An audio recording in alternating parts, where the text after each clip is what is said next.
Armed forces medical college ২৮তম batch এবং ৫টি আর্মি মেডিকেল কলেজ ১২তম ব্যাচ ভর্তি পরীক্ষা ২০২৫-২৬ শিক্ষাবর্ষের ভর্তি বিজ্ঞপ্তি প্রকাশ করা হয়েছে। ভর্তি পরীক্ষা কবে অনুষ্ঠিত হবে, আবেদনের সময়সূচি, ভর্তি ফি, ভর্তি পরীক্ষায় অংশগ্রহণের ক্ষেত্রে জিপিএ কত পয়েন্ট লাগবে, আসন সংখ্যা এবং কোন সাবজেক্ট থেকে কত মার্কের পরীক্ষা অনুষ্ঠিত হবে বিস্তারিত তথ্য থাকছে আজকের এই প্রতিবেদনে। এই চ্যানেলে যারা নতুন রয়েছে চ্যানেলটি সাবস্ক্রাইব করে পরবর্তী আপডেট পেতে চ্যানেলটির সাথেই থাকবে। প্রথমত আসি বিশেষ সময়সূচি। আবেদন শুরু হবে ১২/১১/২০২৫ বুধবার সকাল ১০টা থেকে, অর্থাৎ আগামীকালকে বুধবার সকাল ১০টা থেকে আবেদন শুরু হবে। আবেদন শেষ হবে ২৪/১১/২০২৫ সোমবার রাত ১২টা পর্যন্ত। নভেম্বর মাসের ২৪ তারিখ পর্যন্ত আবেদন করতে পারবে। আবেদন ফি ১,০০০ টাকা, যা অনলাইনে আবেদনের সময় শেষ ২৪ ঘন্টার মধ্যে ফি জমা দিতে হবে ১,০০০ টাকা। ভর্তি পরীক্ষা অনুষ্ঠিত হবে ১৯/১২/২০২৫ শুক্রবার সকাল ১০টা থেকে ১১টা ১৫ মিনিট পর্যন্ত ১.৫ ঘন্টা ভর্তি পরীক্ষা অনুষ্ঠিত হবে, যা ডিসেম্বর মাসের ১৯ তারিখে ভর্তি পরীক্ষা অনুষ্ঠিত হবে।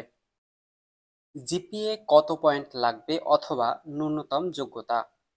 যে সকল শিক্ষার্থী ২০২৪ অথবা ২০২৫ সালের এইচএসসি অথবা এ লেভেল পরীক্ষায় উত্তীর্ণ এবং ২০২২ অথবা ২০২৩ সালের এসএসসি ও অথবা ও লেভেল পরীক্ষায় উত্তীর্ণ শিক্ষার্থীদের মধ্যে জিপিএ 4 পয়েন্ট আলাদাভাবে সর্বমোট 8.50 পেয়ে উত্তীর্ণ হয়েছে সেই সকল শিক্ষার্থীরাই ভর্তি পরীক্ষায় অংশগ্রহণ করতে পারবে।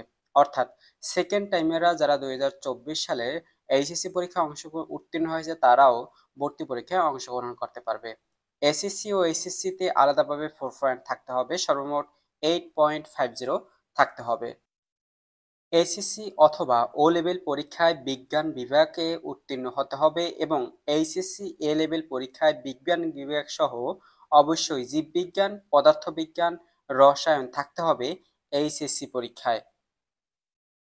ভর্তি পরীক্ষা কোথায় অনুষ্ঠিত হবে? ভর্তি পরীক্ষা ঢাকা সেনানিবাস, যেখানে টোটাল আসন রয়েছে ২৫,০০০ শিক্ষার্থীদের জন্য ভর্তি পরীক্ষায় অংশগ্রহণ করতে পারবে। চট্টগ্রাম সেনানিবাসে ৪,০০০ আসন রয়েছে, কুমিল্লা সেনানিবাসে ৩,০০০ আসন রয়েছে, যশোর সেনানিবাসে ৩,০০০ আসন রয়েছে, বগুড়া সেনানিবাসে ৪,৪৭৫টি আসন রয়েছে, রংপুর সেনানিবাসে ৫,০০০ আসন রয়েছে, বিএনএস ঈসা খান পতেঙ্গা, যেখানে ৩,৫০০টি আসন সংখ্যা রয়েছে।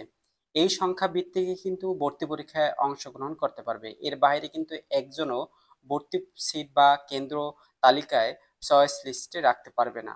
তো এক একটা সেনানিবাসে কিন্তু নির্দিষ্ট আসনে কিন্তু ভর্তি পরীক্ষায় অংশগ্রহণ করতে পারবে। এর বাইরে কিন্তু আর কোনো শিক্ষার্থী ভর্তি পরীক্ষায় অংশগ্রহণ করতে পারবে না।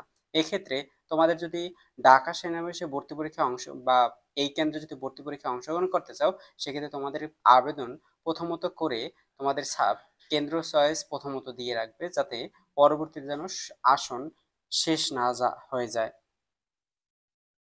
লিখিত পরীক্ষা।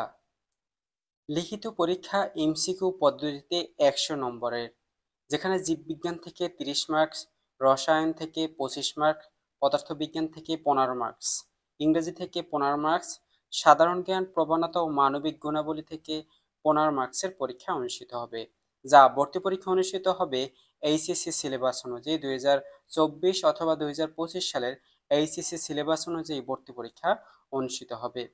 লিখিত পরীক্ষায় প্রতিটি ভুল উত্তরের জন্য ০.২৫ নম্বর কাটা যাবে, অর্থাৎ ৪টি ভুল উত্তরের জন্য সঠিক একটি উত্তর কাটা যাবে। লিখিত পরীক্ষায় ১০০ নম্বরের মধ্যে ৪০ নম্বরের নিচে পাওয়া শিক্ষার্থীদের অযোগ্য বলে বিবেচনা করা হবে অথবা মেধা তালিকায় অন্তর্ভুক্ত করা হবে না, অর্থাৎ ৫ নম্বর হচ্ছে ৪০, ৪০ নম্বরের ঊর্ধ্বে পাওয়া শিক্ষার্থীদের মেধা তালিকা তৈরি করা হবে। প্রার্থী মূল্যায়ন যেভাবে তৈরি করা হবে, যেখানে এসএসসি গুণ ৮ গুণ সমান সমান যা হবে এইচএসসি গুণ ৮, এইচএসসি জিপিএ গুণ ১২ যা হবে এবং এমসিকিউ পরীক্ষায় যা হবে সমান সমান দিয়ে টোটাল যা আসবে সেই প্রাপ্ত নম্বরের ভিত্তিতেই, অর্থাৎ 200 নম্বরের ভিত্তিতেই কিন্তু মেধা তালিকা তৈরি করা হবে।